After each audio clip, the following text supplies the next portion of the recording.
যুদ্ধের জন্য প্রস্তুতি নিচ্ছে ইসরায়েলের সামরিক বাহিনী বা আইডিএফ। ইরানের দিকে মার্কিন বিমানবাহী রণতরী অগ্রসরের মধ্যেই আইডিএফের এই প্রস্তুতি কিসের বার্তা দিচ্ছে? যুক্তরাষ্ট্র ও ইসরায়েল কি একসাথে ইরানে হামলা চালাবে?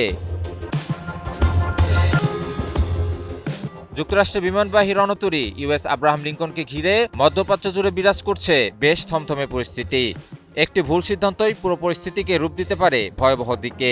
ফলাফলস্বরূপ যে কোনো কিছুই ঘটতে পারে, এমনকি সূচনা ঘটাতে পারে তৃতীয় বিশ্বযুদ্ধেরও।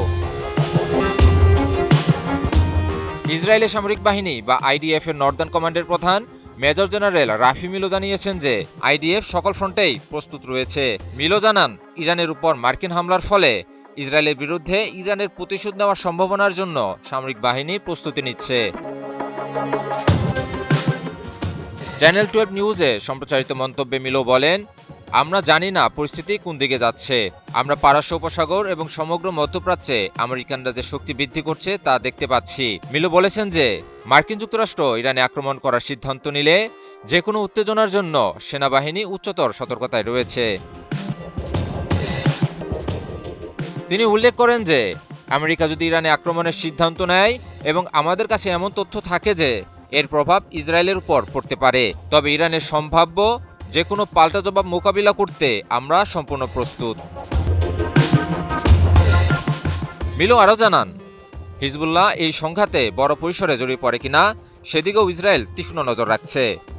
তিনি জোর দিয়ে বলেন, আমরা সর্বোচ্চ সতর্ক অবস্থানে রয়েছি। আমাদের প্রতিরক্ষা ব্যবস্থা যেমন শক্তিশালী, তেমনি যে কোনো আক্রমণাত্মক জবাব দেওয়ার জন্যও আমরা পুরোপুরি প্রস্তুত। সম্প্রতি মার্কিন প্রেসিডেন্ট ডোনাল্ড ট্রাম্প ইরানের দিকে যুদ্ধজাহাজ পাঠানোর কথা জানান। তিনি বলেন, যুক্তরাষ্ট্রের একটি বিশাল নৌবহর ইরান অভিমুখে অগ্রসর হচ্ছে। আশা করি এটি ব্যবহার করার প্রয়োজন হবে না, তবে পরিস্থিতি বিবেচনায় যুক্তরাষ্ট্র প্রস্তুতি নিচ্ছে।